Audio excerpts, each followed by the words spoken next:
Art is profound. All right. Theoretically, we're on. Thank you all for joining us for today's webinar. We're really excited to highlight the unique opportunities that students can participate in on our St. Augustine program in Trinidad and Tobago.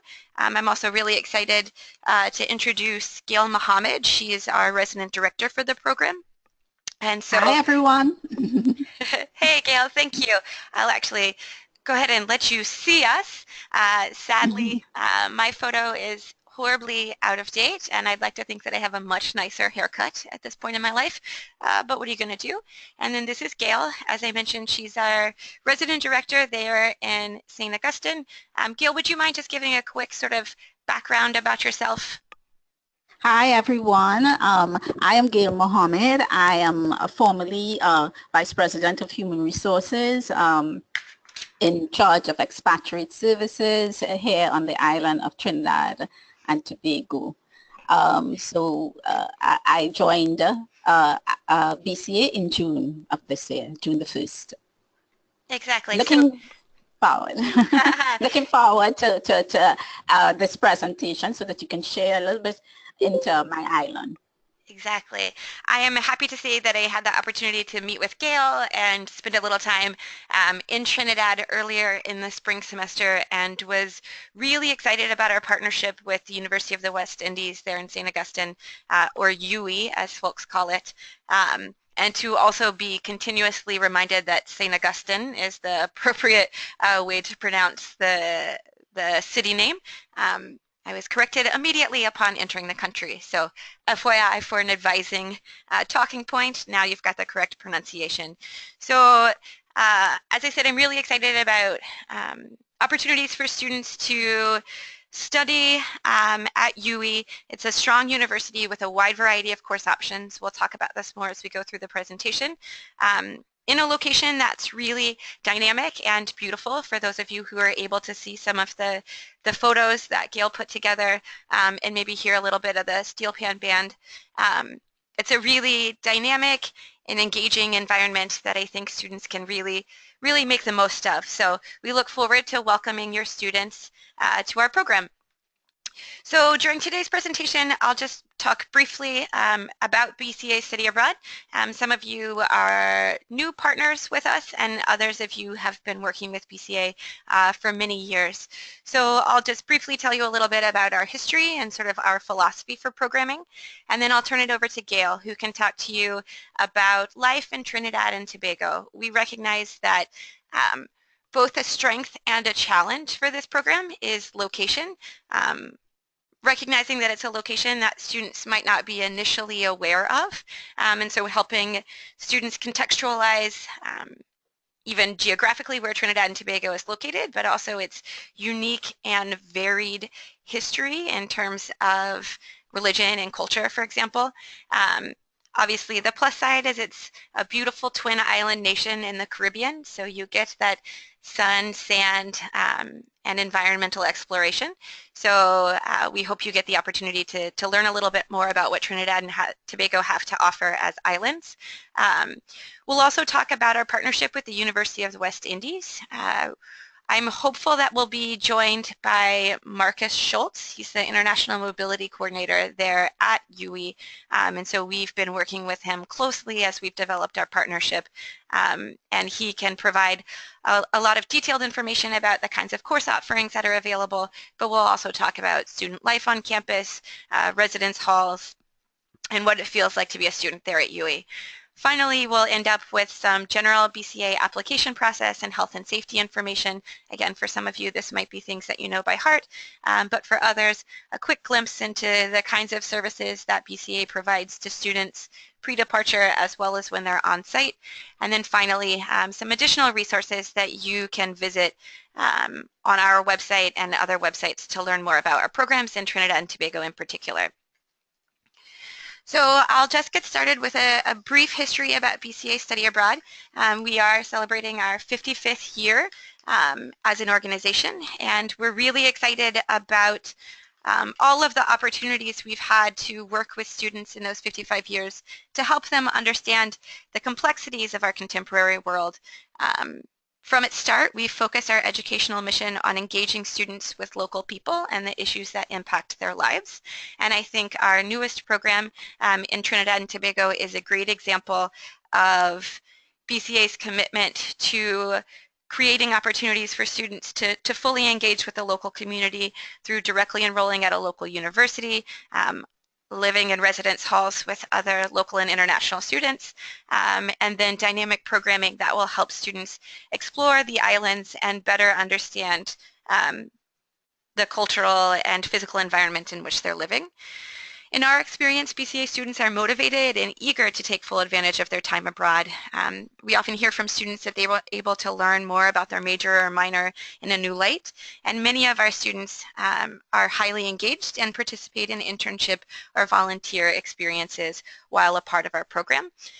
Because our Trinidad program is one of our newer program offerings, some of these experiences are still being built out, but Gail's been doing great work in identifying potential volunteer opportunities. UE has a strong student services and community engagement office, so they're great partners in helping us identify opportunities for students to get outside of campus and to get to know the folks around them. As an organization committed to peace and social justice, we believe that our core values of mutual respect, empathy, and inclusivity form the foundation of the supportive, immersive learning experiences that we strive to provide. And you can see here sort of three core areas that we pride ourselves on in delivering in all of our program locations. BCA programs are intentionally small. We believe this allows us to provide both individualized learning and personal attention to our program participants, but also allows our program participants, again, to fully engage in the local community. None of our program locations would have more than 20 students participating on a program, so students really have the opportunity to get to know their resident directors, to fully engage in the classroom. UE is a great example of having a strong international presence, but great opportunities for students to interact with local students. Community engagement opportunities, as we noted, volunteer opportunities, internship opportunities. All of our program students are living with local community members either through on-site residence halls, as is the case at the University of the West Indies. And some of our programs also offer homestay experiences. And then finally, guided reflection. So recognizing that all of the experiences that students encounter while abroad contribute to the overall learning outcomes for our programs. So our resident directors play a strong role in working closely with students to critically analyze and process their experiences, both in host university classes, but also through our excursions and the cultural activities that we design for students. So our resident directors provide strong advising and on-site support, as well as the number of central office staff who will work with your students both pre-departure while on-site, and again, once they return to their home campuses, to partner with you all in helping them unpack their experiences. So these are sort of the key program components of BCA programs. Again, many of you have been working with us for years, and for others who are joining us as newer partners, we hope this gives you a quick picture of what we hope students to experience while they're abroad. And with that said, I'll actually turn it over to Gail to walk you through life in Trinidad and Tobago. Gail, also feel free to holler when you're ready for me to move on to the next slide. Sure. Thank you so much, Rachel. And once again, a warm welcome to all of you who are attending today's webinar. I'm really excited to have the opportunity to share a bit of my country, Trinidad and Tobago, with you. I'm hoping by the end of the session that your curiosity about our islands piqued, and that in fact you research a lot more about our rainbow country, as it's called, to get comfortable and really excited that it is really a destination where your students will benefit by spending a semester to the University of the West Indies, and also to have this value of a true Caribbean learning experience. Good. So where are we located? I know that we may not be as well known as Jamaica and Barbados. Those are the better known Caribbean territories. But we may be a well-kept secret in the Caribbean, but one well worth discovering. Now, the Republic of Trinidad and Tobago is the most southerly Caribbean of the islands of the Lesser Antilles. It is situated and excuse my background noise, it is situated in the northeastern coastline of the mainland of South America, and it's 12 kilometers or 7 miles off of Venezuela. So Tobago and Trinidad are two unique islands, and they offer two unique experiences, and they lie just 21 miles apart. Now that means that it's 20 minutes by air, and it's about 2 or 3 hours by the local ferry service, and that provides the transportation between the islands.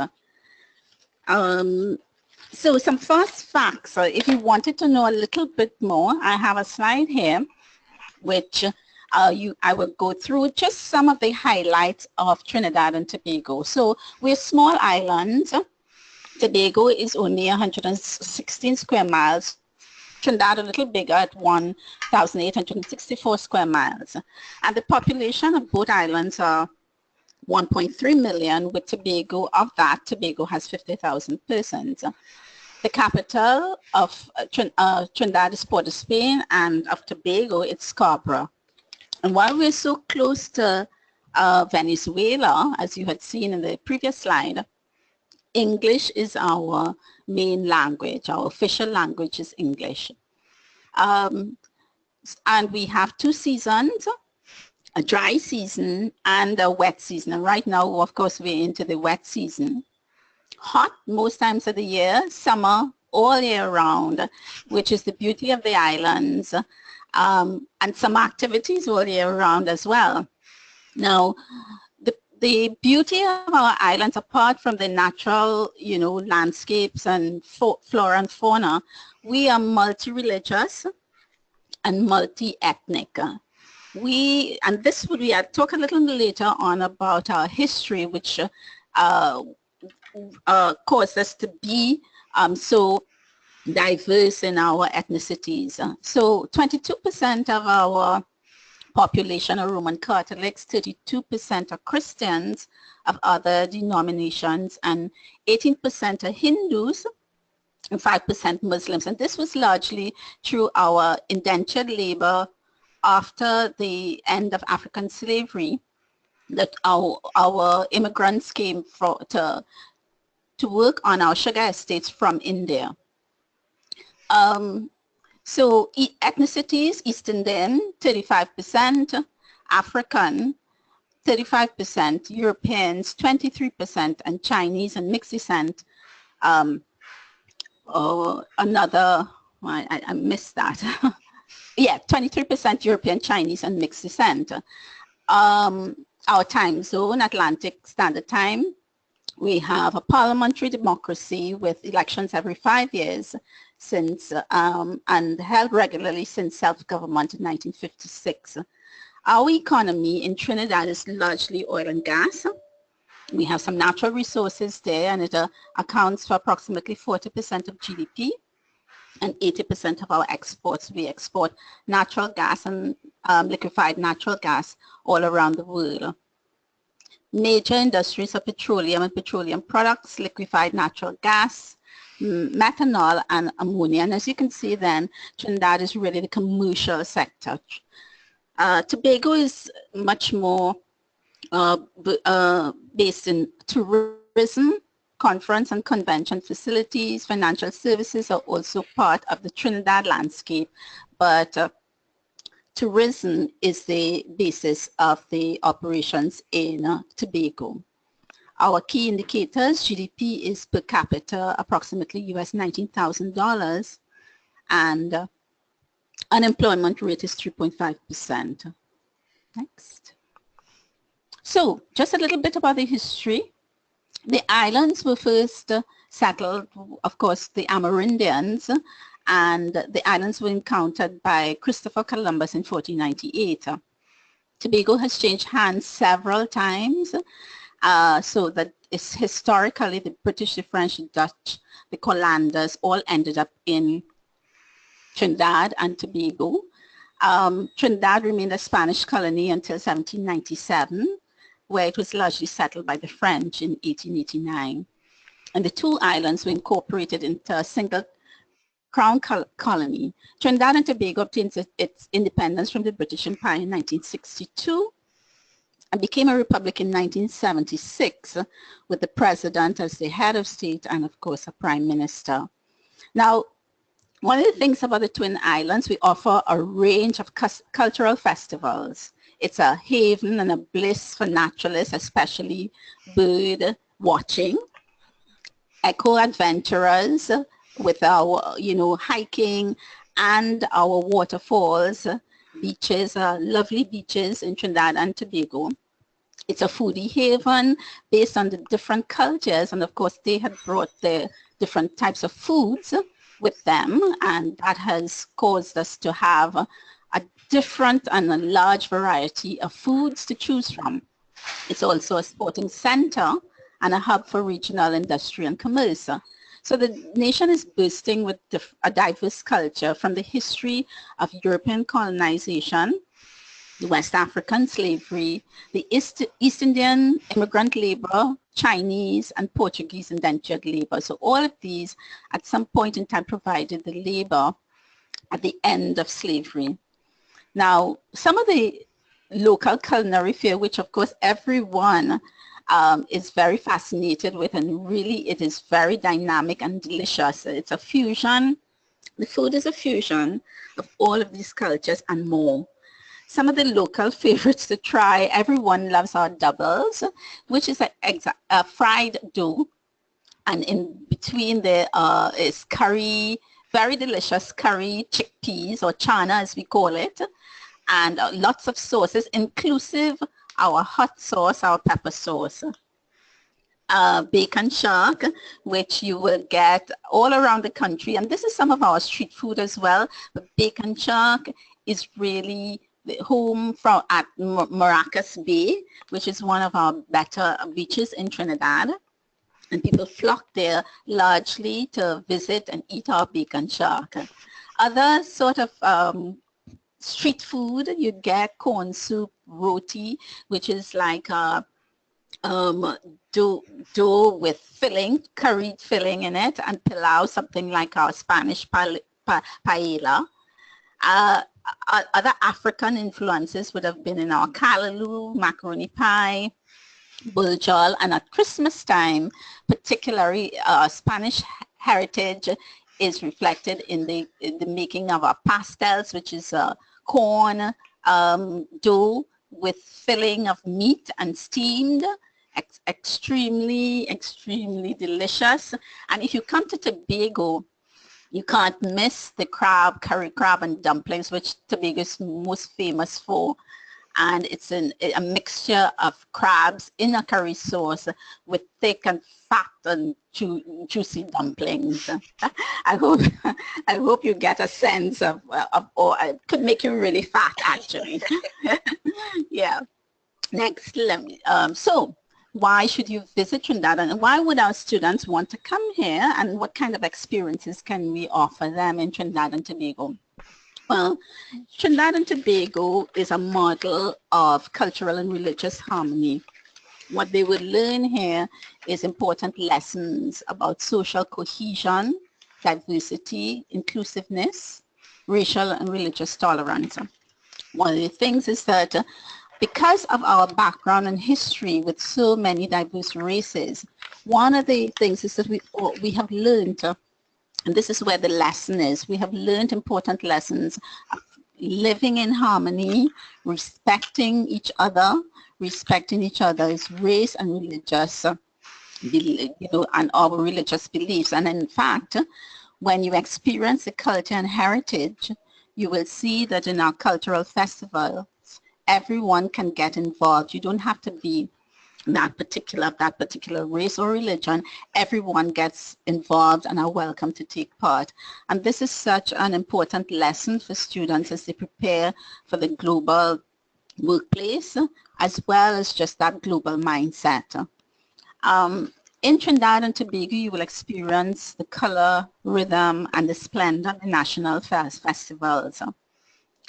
The diversity of our people is also reflected in the island's numerous festivals, and one of which, the greatest, what they call the greatest show on earth, is the Carnival Street Festival, where the music includes the exotic sounds of our national instrument, the steel pan.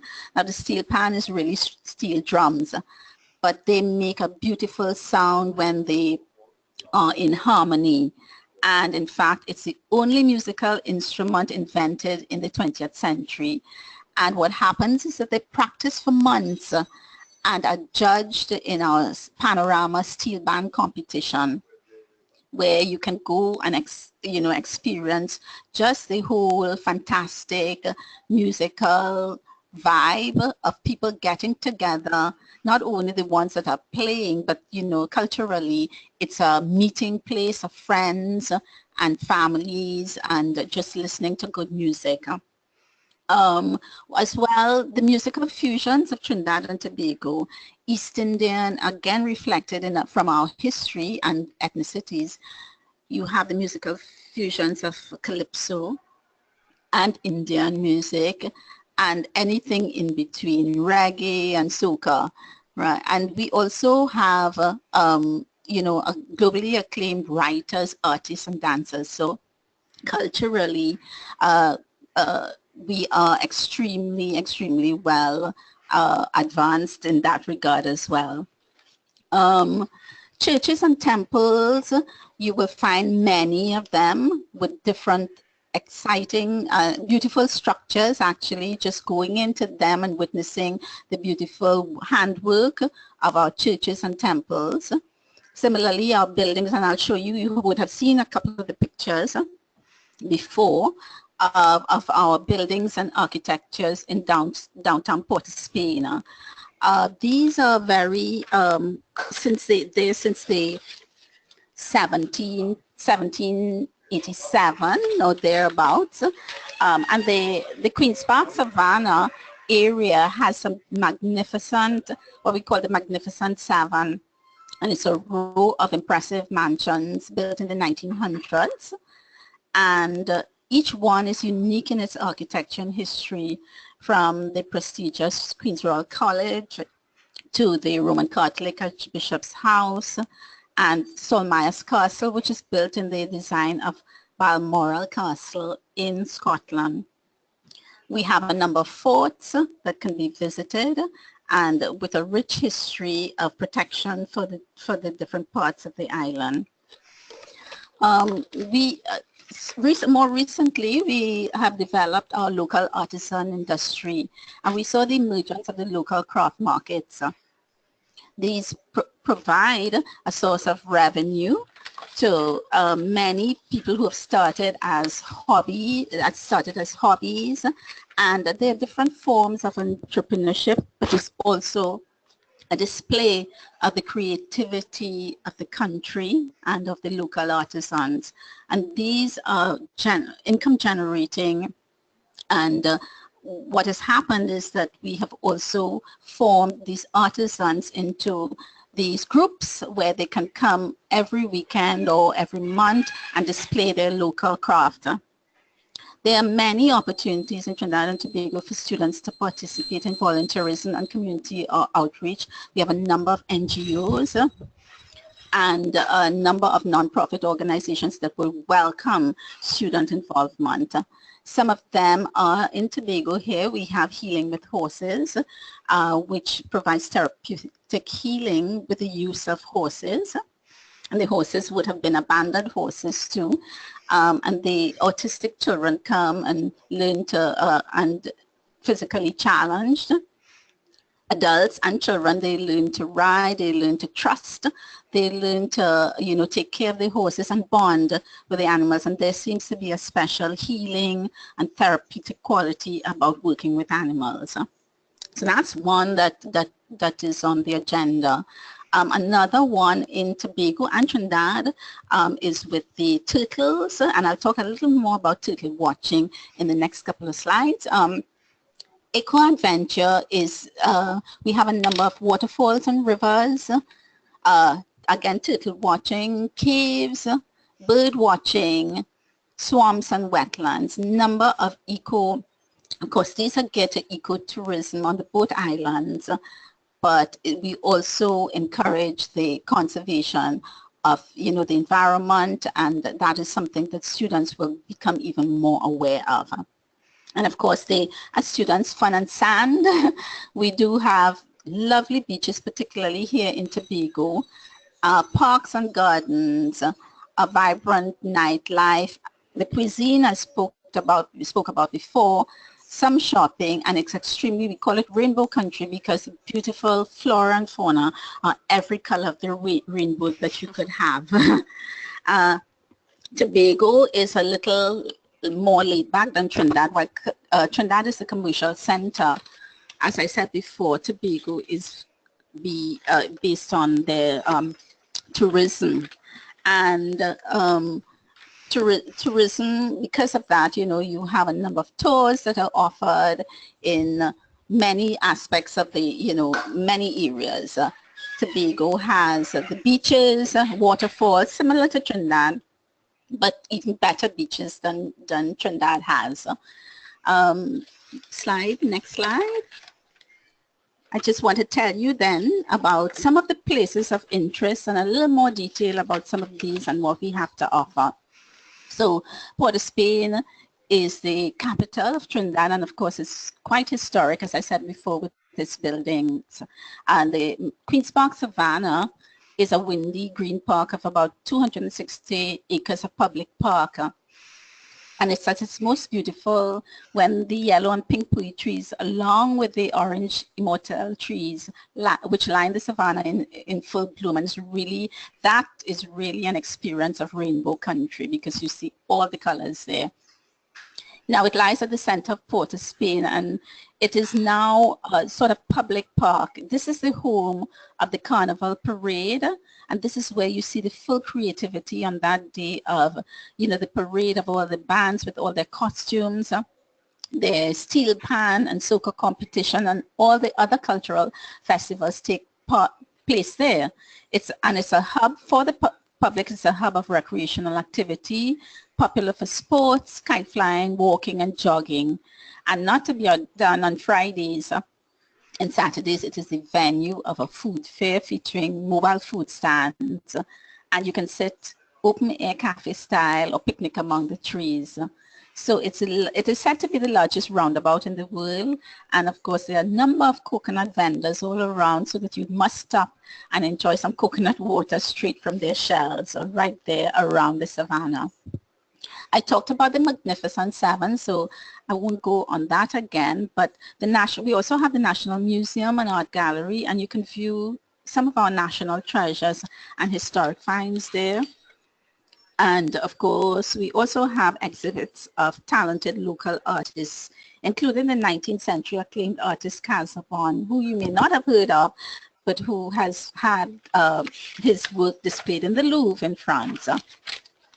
Maracas Bay is Trinidad's most popular beach, and it's a good stretch of sand. Surfing and you can have surfing in the right conditions, and that's where everyone goes for the bacon shark, as I said. So this bacon shark is a fried dough fish sandwich, basically, with lots of sauces, and there are also healthy options for various, with various vegetables and fresh pineapple. And the Macquarie Bay on the western side of the island is great for swimming and snorkeling, and it has a zip lining course overhead, which I'm sure our students will quite enjoy. In terms of our history, we have a historical complex pretty near to the university. It's called the Lupino Historical Complex. And It was originally a cocoa estate. And what happens there is that you have a museum with Tapia Estate House, prison, and slave quarters. Now, the Mount St. Benedict is the more than 100 years old, and it's the oldest Benedictine monastery. Again, a site very close to the university. It is 600 acres, perched 800 feet above the Central Plains, and it offers like stunning views, and you can have walking and hiking trails, bird watching from the terraces, and the monks there make a delicious yogurt for commercially, which of course they may, use to raise their funds. And there's also a guest house on site, and a lot of the university visitors stay there as well. There is a ride center. You can spot 170 species of birds, and it's a 1,500 acre center perched in the mountains of the Northern Range. They again offer student volunteers to come and help out there in terms of understanding the environment and protection of the birds. It's a protected area. The New York Zoological Society had established a research station there in 1949, and a nonprofit trust has been set up for the conservation area. The Caroni Bird Sanctuary is also a legally protected area, and you can see 100 species of birds, including the Trinidad's stunning national bird, the scarlet ibis, in full flight. And these birds live in the large expanse of tidal lagoons, marshland, and mangrove. So I'll come to the turtle watching. So the Trinidad's Grand Riviera serves as the largest nesting site in the world for the ancient and endangered leatherback turtles. So each year between March and September, you can see turtles nesting across the region. And as they lay their eggs, the hatchlings are all vulnerable. Both the turtles and of course their hatchlings are vulnerable and are legally protected. And what is the beauty to see there is nesting females digging their nests, laying their eggs, and camouflaging the area as they return to the open sea. And then 6 to 8 weeks later, the hatchlings emerge and they scamper through the sand to the shoreline. And this is where many volunteers are recruited or at hand to assist in this process. The volunteers get involved in counting the eggs, weighing, measuring, tagging the turtles. All of this work is critical to turtle conservation in Trinidad and Tobago. In fact, we have 2 non-profits, SOS Save Our Turtles in Tobago, and in Trinidad, Nature Seekers in Trinidad, and opportunities exist for student volunteers to participate in the turtle conservation activities. In the central part of the island, the attractions are largely because of the Indian culture and oriented and aligned to the East Indian culture. So there's a 85-foot Hanuman statue, and it's reputed to be the tallest of its kind outside of India, and it was donated by an Indian Swami. It is attached and to the adjoining Dattatreya Yoga Center. There's also in that area, and so a visit to the central region or the central part of the island will give you an immersion into the East Indian culture. There's also an East Indian Caribbean Museum at the Waterloo area, and the documents from the Indian indentureship and heritage is stored there. There's also a very inspirational area, the Waterloo Temple in the Sea, and it's inspirational because of one man's persistence and determination. He is Mr. Sudas Sadhu. He was an indentured immigrant from India, and he was forbidden by the colonial officials to build a Hindu temple on land. And tirelessly, he decided that he would build his floating mandir 500 feet out in the Gulf of Paria. And what he did is carry his rocks each day on a bicycle for 25 years. Rock by rock, he built it into the sea. So that on his death in 1994, he was having trouble, of course, with sea erosion. And on his death, the government, in order to celebrate the 150th anniversary of the arrival of the first indentured immigrants, they decided to complete it for him. And it's a lovely site. You can, lovely birds are around that area as well. But it is a very inspirational story. Any student should benefit from that. Okay. As you see the picture with as the picture of the guys with the cricket in the savannah there. Cricket is our national sport, and our participation on the world stage is part of the West Indies cricket team. So a day of cricket is something that students must experience. It's a big sports party, but an opportunity to witness cultural dynamics at its finest, with usual hilarious commentary on what is taking place in the field by boisterous patrons, but it's really very exciting.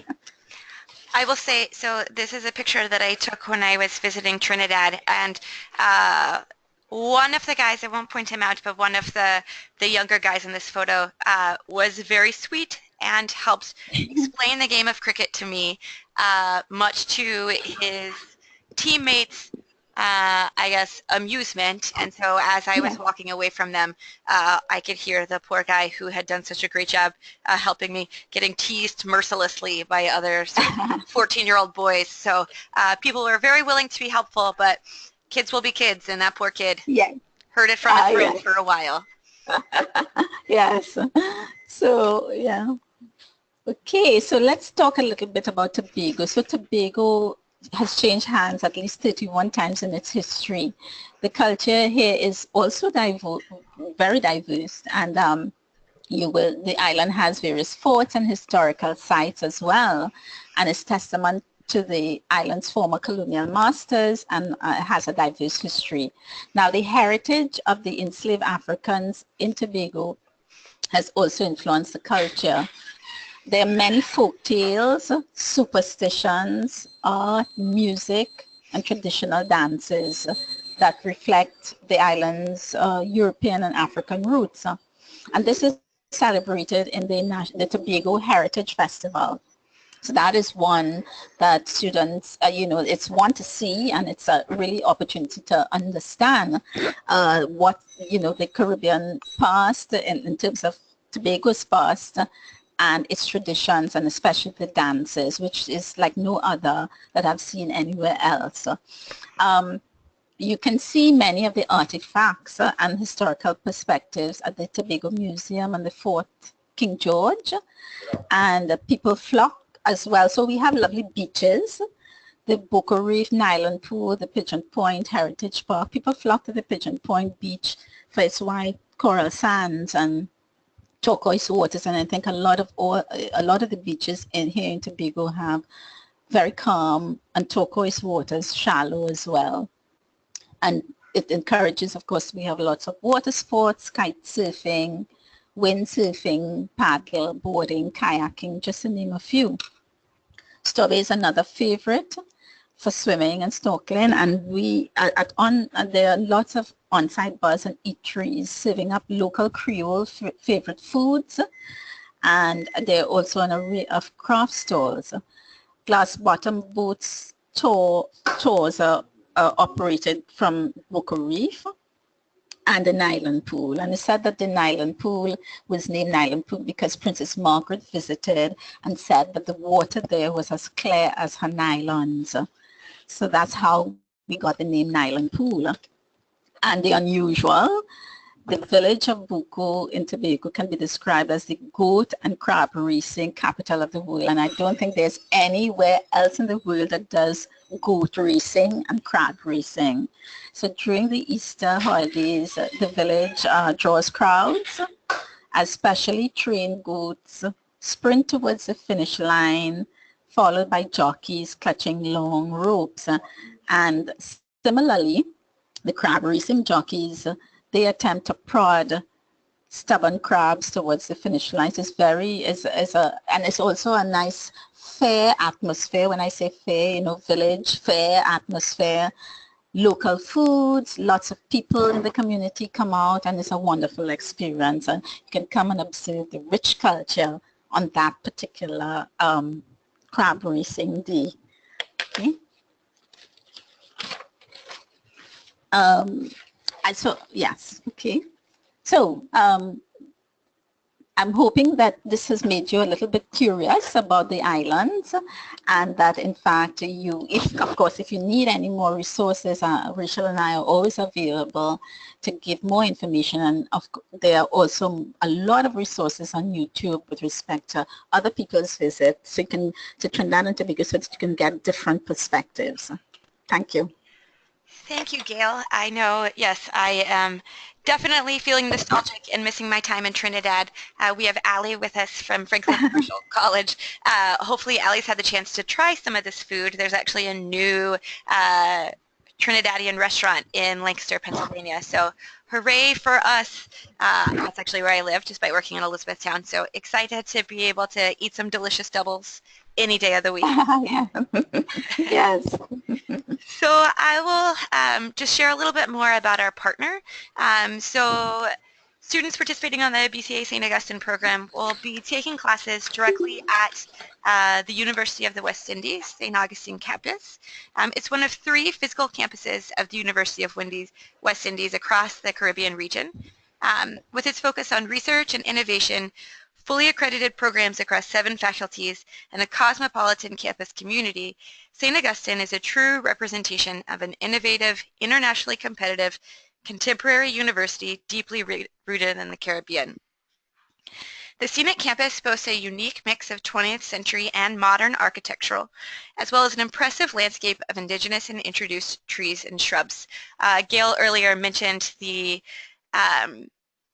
monastery. You can actually see it. It's located there sort of in the mountains right behind campus, and so you can view that and the beautiful mountains right there from a surprise cricket pitch, right? So modern teaching and learning centers, a wide range of extracurricular activities, and a deep commitment to the institution's role in preserving Caribbean integration and culture makes St. Augustine an ideal choice for higher education. As I mentioned, it is a fully accredited higher education institution whose graduates continue to be at the forefront of Caribbean and global thought, imagination, and action. And the university is especially proud of its network of over 120,000 alumni represented at the highest levels of government, corporate, and professional life. So there are 3 physical campuses for the University of the West Indies, as well as 1 open campus that was established in 2008 to serve the 14 contributing countries without a physical campus. So in addition to the St. Augustine campus in Trinidad, there's also a location in Jamaica, as well as a location in Barbados. So these institutions are all connected sort of administratively along with the open campus and sort of building out the full University of the West Indies. The UE campus in St. Augustine is located about 15 kilometers from Port of Spain. It's easy to access through shared transportation as well as taxis. But because it's located a little bit outside of the city center, UE actually has a very strong campus feel. So you can see here in the photo an example of some campus buildings. The physical location of the campus is actually sort of a gated environment. So there's an entry and exit point to campus, as well as sort of fencing around the total campus perimeter. And so within there, within those fences are the academic buildings and the majority of the residence halls, student centers, shops and restaurants. So it's a really dynamic campus. I have to say, I was surprised. There's actually a campus shuttle that will take students from one end of campus to the other, which doesn't seem all that far apart from each other. But on a very, very, very hot and sunny day, I can appreciate why people might not want to walk the length of campus. It's a university who's definitely really committed to concepts of internationalization. They are very interested in creating opportunities for international students to study at UE, as well as opportunities for UE students to connect with universities in the States, Canada, and throughout Europe. So they have a strong focus on research and innovation. Um, and offer a wide variety of course options for students. So I have here just some quick examples of the faculties available to students studying with BCA at UE in St. Augustine. And you can see a wide variety of course offerings. This is one of the things that I think is really exciting about our partnership there. So course offerings in subjects that you maybe naturally associate with a location like Trinidad, so African studies, sociology, psychology, dance and visual arts. There's a festival studies department actually on campus that looks at Carnival and studies its historical and social implications, as well as the visual and performing arts that are um, a part of the celebration. So arts and humanities courses, there's a Center for Gender and Development, so lots of opportunities for students to explore gender relationships, ethnic relationships, religious relationships, as Gail mentioned earlier.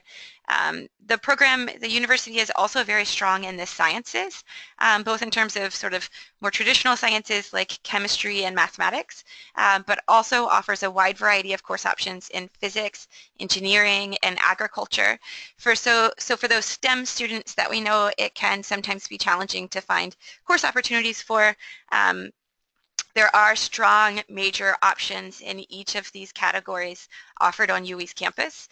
As a part of our visit earlier this semester, Kachi is actually headed out. She has a strong understanding of this at Juniata. I was able to travel with a Juniata faculty member who's faculty in physics and has been able to identify a number of courses there at UE that would likely be able to be used towards graduation on Juniata's campus. So strong interest in curriculum integration.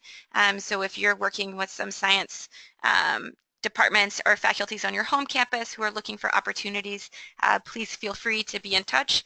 And UE faculty and departments are very happy to share syllabi, to look for opportunities for course matching. Again, really strong options in arts and humanities. Gail talked a lot about the unique makeup of the island, and I think it gives a really interesting opportunity for students to explore a multi-religious, multi-ethnic community, as well as broader Caribbean studies. So strong research opportunities. Agriculture, there's actually a Cocoa Institute on campus, and so strong research being done around cocoa plants. So lots of great opportunities for students to really engage in some profound research, as well as have a wide variety of course offerings available. So satisfying major and minor requirements, as well as some general education requirements. From a student life perspective, I'm really impressed by how engaged UE students are. So strong interest in volunteering and internship on the campus as a whole. While I was visiting earlier in the semester, it's actually student government elections, which seemed to be a big part of campus life. There were sort of campaign speeches and posters everywhere, and voting was happening on one of the days in my visit, and lots of students engaging in that process and taking being a student body representative really seriously. The same is true for housing. So students would live in on-campus dorms, and each of those dorms have sort of their own unique culture, and students do, just like some of our home universities, sort of identify with their dorm community. So there are different representatives for the dorms, specific activities, some sort of like inter-dorm competitions, soccer and cricket. So lots of opportunities for students to fully integrate into student life. I'm also really happy. There's a large number of student clubs and organizations. Again, strong interest in volunteerism and philanthropy. The institution also has really strong student support services. So for students who may need additional accommodations for academics or learning. They do have a dedicated office for learning disabilities as well as physical disabilities. So that coupled with strong career services, other academic support services. So it's a very well built out campus environment that I think students would really be able to fully engage with the other students there on campus. So that's just a quick picture of life in Trinidad and UE in particular. From an application process perspective, just walking quickly, BCA as a small organization is able to provide really individualized support for your students. So we have a program advisor that will work with your student from the start of their application, work with them to complete BCA application requirements as well as a few materials that are required by UE. We do have an online application portal, so it's really easy for students to access our application requirements, and then Victoria, our program advisor, continues to work with students once they're accepted to begin the materials that they need to fully enroll there at UE. We also provide opportunities for students to work with STA Travel to book group flights or to travel with other participants. Trinidad actually is really easy for students to access from a visa perspective. No visa is required, but we continue to provide pre-departure orientation and other pre-departure materials to help introduce students to life in Trinidad and to begin to encourage them to think critically about their own goals for their time in Trinidad and what role they play in really making those goals come to fruition. So we talked earlier about our immersive learning experiences, and Gayle is obviously a great resource for students, but we also really encourage students to recognize their own agency in making the most out of their time on one of our programs. From a health and safety perspective, we do take the physical, emotional, and psychological health and safety of our students very seriously, as does the UE campus itself. You can see here a picture of a mural on UWE's campus sort of addressing mental health concerns, so speak up, speak out, and there were really great interactive opportunities for students to sort of write on the mural. There were sort of little thought bubbles for some of the people as they go forward, and students were able to write anxieties or challenges that they were facing, and other folks could sort of respond back with some tips or suggestions for dealing with those. So as an organization, we have a dedicated team of central office and in-country staff who monitor and respond to events and student incidents. I understand that some advisors and parents might have questions about health and safety in Trinidad and Tobago as a whole. So as we switch over to the question section, please feel free to ask those. I will say Gail has a strong relationship with the U.S. Embassy there in Port of Spain. BCA also provides CISI International Health Insurance to all students participating on our program. So they are covered for routine sort of healthcare assistance as well as emergency and or political emergency events, which again we don't anticipate. All of our students do receive pre-departure orientation that includes safety tips as well as an on-site orientation. We work closely with the University of the West Indies to also have their folks speak with our students. As I mentioned earlier, it is actually a gated campus, and so it's a very quiet and community-like atmosphere, which I think students will really respond to. We obviously have over 50 years of experience in providing safe and impactful study abroad programs, and so we stay in regular communication with our resident directors, UE staff, local police, and embassy officials in ensuring health and safety for students. Other resources moving forward, we hope that you are excited to encourage your students to participate on the St. Augustine program, and we do have some materials available for you as an advisor. We recognize the important role you play in helping students learn more about our programs and in beginning the application process. So we do have a dedicated advisor section of our website, which you can visit. You can see theoretically, if I've done this correctly, recordings of today's webinar, for example, other webinars that we've hosted in the past, as well as a list of upcoming webinars. We have one in July looking closely at our 2 programs in the UK, as well as another webinar this summer in August focusing on our Strasbourg program. So we hope you're able to join us for those. We have a number of resources for your students, weekly How to Study Abroad webinars. We have a new chat function on our website so that students who have questions can get in touch with a peer advisor or program advisor quickly. And then we encourage you to follow us on social media and check out our blogs. We have really great student engagement, and it's always positive to hear from the students directly about their experiences. So at this point in time, I'd like to open it up for questions. Feel free to unmute yourselves and ask them to the group. I will stop recording so that you don't have to feel as anxious. You're also welcome